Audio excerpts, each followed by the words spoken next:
Ini? Hapos lang ang Inggles! Nagbalik na kita! Ayos! Te, ang ikatuwang election natin, uy, grabe! Ikatatlo! Sa tira ko, nadula! Te, amo na siya.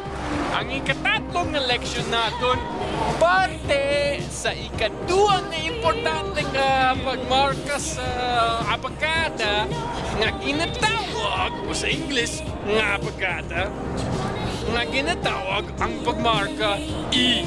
Letter E. Balaw. Okay. So, amo na siya.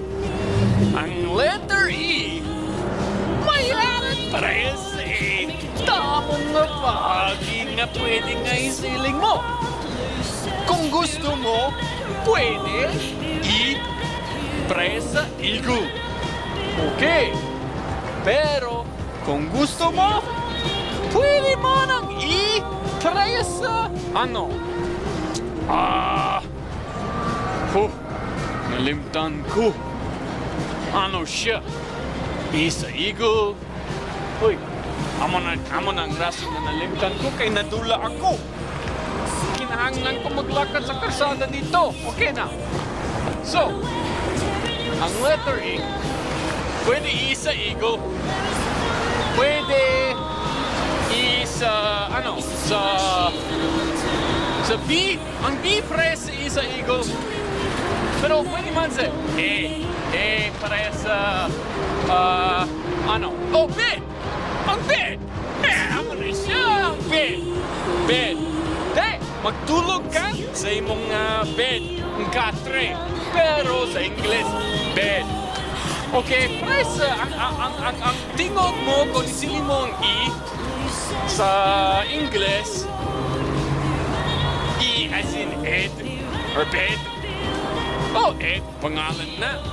Te, kung isili mo bed, press, sa E, yapon, pero mayroong gamayng diferensya.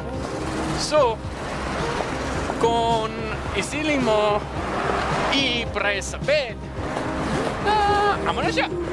E. Te, mayroong E, mayroong E. Kagano pa? E. Uy! Mayarangan. Kay grabe sneaky ang E.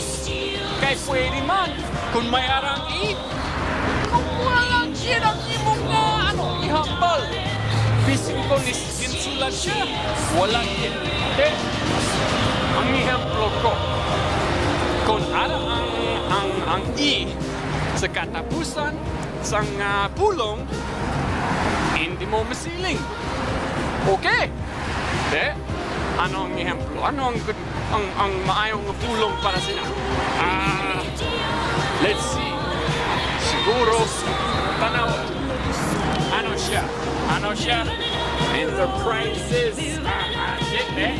Enterprises. Yan ang E sa katapusan. S na lang ang tingog mo. S na lang. De, kung isa lang ka enterprise. Enterprise na lang. Hindi man enterprise sa. De, ako na siya. Kung kisa. Yun. Kung kisa, hipos kaayo ang E. Walang ginang imong tingog. Walang ginang imong isip. Kaya mo na siya. De, E. Pwede man E. Pwede man E. Try sa B. E. Try sa eagle. O kung beat. Pero, ina ang pagkaon nga diri lang sa Amerika. Kag pwede man, kung gusto mo, na silent lang, nga wala git, nga daw wala E. Kaya puti, amo na siya. Eh, sa dasan na lang, mag-istorya na kita parte sa ibang mga bagay sa mga vowels ini. Ang mga pagmarka, ginatawag mga vowels. A, E, I, O, U. Eh, sa dasan na lang. Ayos.